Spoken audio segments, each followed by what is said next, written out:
Hello and welcome back. Let's talk about Guru Prakash's article got published in Indian Express on 8th of September. Let's talk about his key arguments. His first argument is India's judiciary remains steadfast in the face of pressure and is guided not by personalities or ideologies but by the constitution. Then he talks about something called that the judiciary maintains balance between liberty on one hand and security on the other hand. He says that in the past, Indian judiciary has protected civil liberties in three cases, for example. First and foremost was Shreya Singh's case, in which the Supreme Court declared Section 66A of IT Act 2000 in 2015. Similarly, Supreme Court declared right to privacy as a fundamental right under Article 21 in retired Justice K.S. Puttaswamy case. And similarly, Supreme Court decriminalized Section 377 in 2018 in Navdesh Singh Johar versus Union of India case. Then he argues that at the same time, judiciary exercise caution in cases either involving terror or money laundering and narcotics. So the argument is that the Indian judiciary has time and again granted bail to many people, has maintained a kind of equilibrium or a kind of balance between liberty and security. But here the case is related to something serious, and that is the reason Umar Khalid's bail application was rejected by Delhi High Court. See here, India's judiciary has never shied away from protecting liberty when the law demands it. Okay. In performing,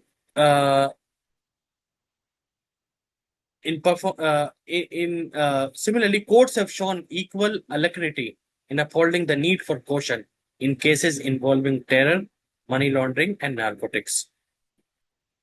So there is a message in the way judiciary has gone about this task.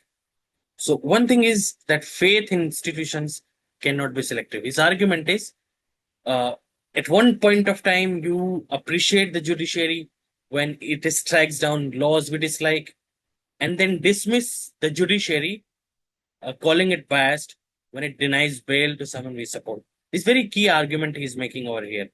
So he says that faith in institutions cannot be selective, Guru Prakash. Then he argues further.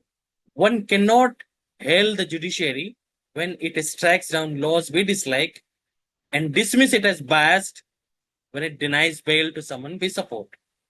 Then he actually talks about Bhimrao Ambedkar.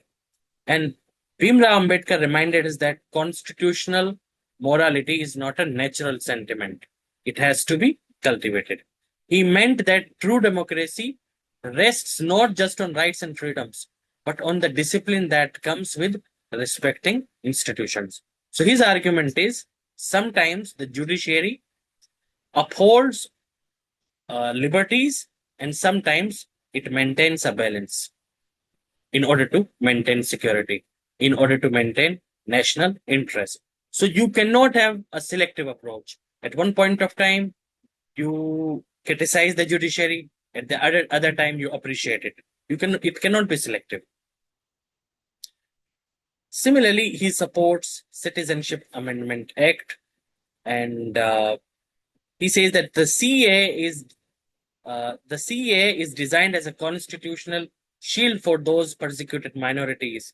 So far from undermining secularism, CAA is a social justice initiative that recognizes the lived reality of persecution and is true to Ambedkar's vision of constitutional morality.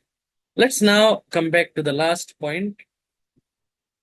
He says that even Prime Minister Modi and Home Minister Amit Shah are living examples of leaders who face judiciary's toughest questions and emerge vindicated.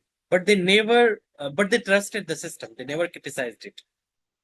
And then let's talk about the key findings. Delhi High Court's refusal of bail to Umar Khalid shows application of law and it has nothing to do with bias and prejudice. Then the second thing or second argument he's making, faith in institutions ensures that disputes are settled through law and not violence. And one cannot be selective when it comes to having trust in institutions. You appreciate one particular institution at one point of time and rejects it or declares it biased at the other time. So you cannot be selective. That's what Guru Prakash has to say on Umar Khalid's bail application. His key argument is that Umar Khalid was denied bail because of the fact that Delhi High Court had to maintain balance between security and liberty, personal liberty of Umar Khalid. Otherwise, in the past, judiciary has granted bail to many people.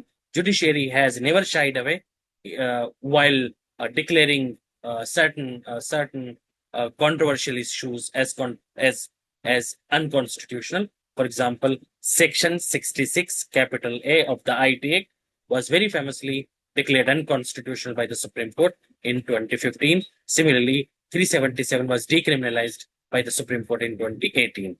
Thank you very much.